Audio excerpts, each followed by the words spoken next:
ألف ألف مبارك لكم طلاب المدارس. وزارة التربية تنطي 3 أخبار مفرحة لجميع الطلاب. تعالوا خلينا نتعرف على هاي الأخبار.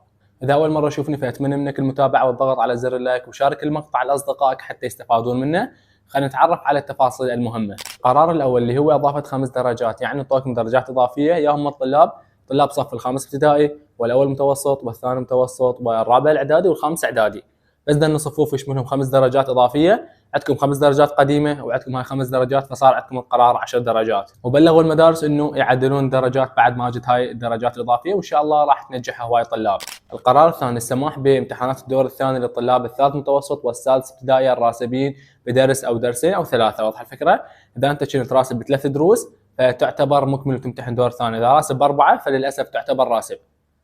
هذا القرار للطلاب الثالث متوسط والسادس ابتدائي. القرار الثالث الدخول الشامل لطلاب الصفوف الأولية الأربعة اللي هم أول ابتدائي، ثاني ابتدائي، ثالث ابتدائي، والرابع ابتدائي. هاي الأربع صفوف لكم دخول شامل، حتى لو كنت راسب كل الدروس أنت تمتحن دور ثاني. إن شاء الله قرارات مفرحة وإن شاء الله فصلتها لكم بأحسن تفصيل. أتمنى لكم الموفقية والنجاح إن شاء الله، والسلام عليكم ورحمة الله وبركاته.